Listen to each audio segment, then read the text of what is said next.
도망자의 신세로 산다는 것은 매우 괴로운 일입니다. 앞날을 예측할 수 없을 뿐더러 언제 죽음이 찾아올지 모르기 때문이죠.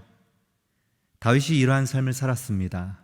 하루를 살아도 발을 뻗고 잘 수 없었고 늘 긴장감의 연속이었습니다. 지금 다윗은 사울을 피해 십광야 수풀에 숨어 있습니다. 그런데 문제는 그 지역에 사는 사람들조차 다윗 편이 아니었다는 것입니다. 사울의 편에 서 있었습니다. 그들은 사울을 찾아가 다윗이 숨어 있는 장소를 알려줍니다. 그리고 사울로부터 명을 받고 다윗을 잡는데 앞장서죠. 이런 상황 속에서 다윗이 할 수 있는 것은 무엇일까요? 그저 사람들을 피해 도망 다니는 것뿐이었습니다. 이런 상황 가운데 놓여있는 다윗의 심정은 어떠했을까요? 그런 그의 마음을 담은 시 한 편이 있습니다. 바로 시편 54편입니다. 이 시는 10사람들이 사울에게 다윗이 어디 숨어 있는지를 고발했을 때에 다윗이 처했던 그 상황과 마음을 시로 고백한 것입니다. 이 고백의 내용은 이러합니다. 다윗은 낯선 자들과 악한 자들이 자신의 생명을 노리고 수색하고 있지만 내 생명은 하나님께 있기에 자신들의 원수의 손에서 건져주시고 그들을 멸해 주실 것을 고백하는 내용입니다. 그 시의 말미에 가서는 확실하게 이런 고백을 합니다. 하나님께서 건져주실 것을 믿고 감사와 찬송까지 드리고 있습니다. 이것이 다윗이 처한 상황 가운데 보였던 다윗의 믿음입니다. 긴장의 연속이었지만 포기하지 않고 도망자의 삶을 견뎌낼 수 있었던 이유는 바로 하나님이 자신과 늘 함께하고 있다는 믿음의 확신이 있었기 때문이죠. 사실 고난이 지속되면 그것을 견디는 것은 결코 쉬운 것이 아닙니다. 처음에는 내가 잘 참고 견딜 수 있다라고 확신합니다. 다짐합니다. 하지만 시간이 지날수록 그 마음은 흔들립니다. 다윗도 마찬가지였습니다. 하나님을 붙들고 다짐했습니다. 하지만 순간순간 찾아오는 두려움과 절망감 앞에서 무너지기 일쑤였습니다. 그럼에도 그가 고난의 길을 잘 지나올 수 있었던 것은 순전히 하나님의 도우심 때문이었습니다. 오늘 본문 첫 부분을 살펴보면 십광야 수풀에 숨어 있는 다윗의 모습이 나옵니다. 그런데 지금 다윗은 점점 힘을 잃어가고 있었습니다. 이제 더 이상 버티고 견딜 힘이 남아있지 않았습니다. 그런데 이때 하나님은 다윗에게 요나단을 보내십니다. 그리고 그를 통해서 다윗에게 힘을 주시죠. 16절 말씀입니다. 사울의 아들 요나단이 일어나 수풀에 들어가서 다윗에게 이르러 그에게 하나님을 힘있게 의지하게 하였는데, 아멘. 하나님은 다윗이 믿고 의지했던 믿음의 친구 요나단을 그에게 보내주셔서 그를 통해서 다시금 하나님을 힘있게 의지할 수 있도록 도와주셨습니다. 요나단도 다윗을 만나 두려워하지 말라고 힘을 보태죠. 절대로 자신의 아버지 사울의 손이 다윗에게 미치지 못할 것이라고 확신하며 고백합니다. 그리고 다음 이스라엘의 왕은 다윗이 될 것이라고 말하면서 이 사실을 사울도 이미 알고 있다고 말합니다. 그리고 두 사람이 하나님 앞에서 언약을 맺고 헤어지죠.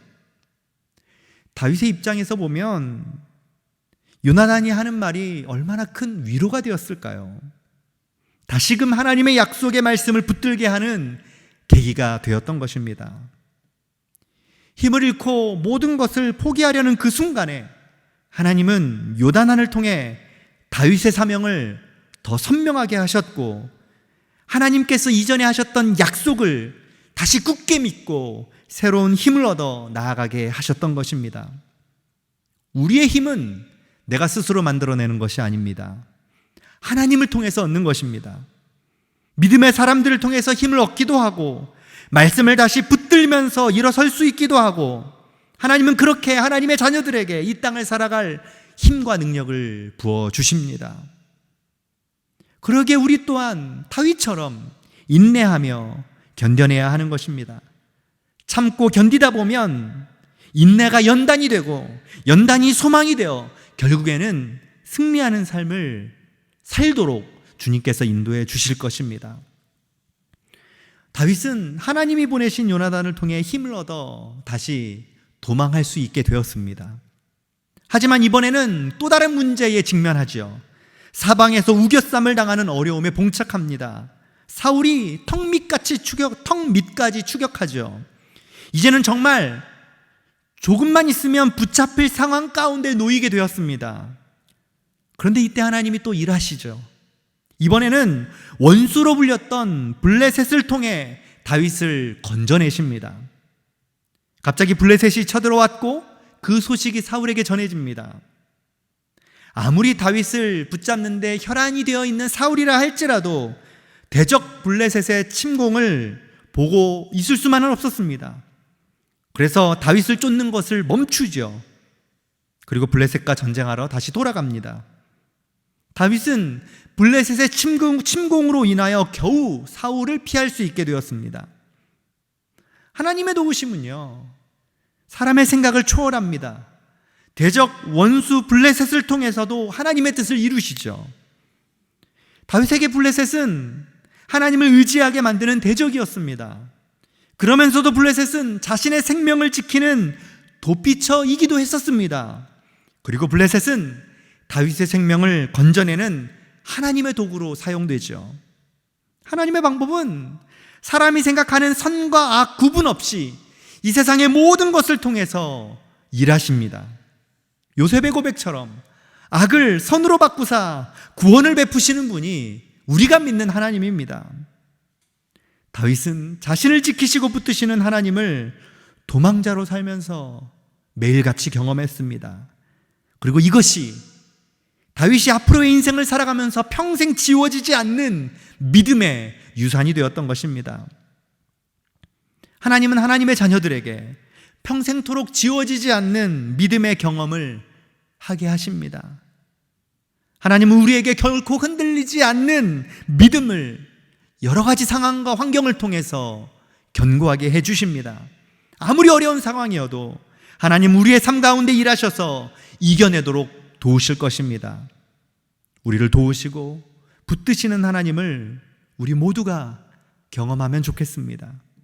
어디를 가든지 무엇을 하든지 어떤 상황에 놓여 있든지 하나님이 함께하는 복된 삶이 되시기를 소망합니다. 나와 언제나 늘 함께 하시는 그 하나님을 바라보고 의지하면서 기도의 자리로 나아갔으면 좋겠습니다. 함께 기도하겠습니다.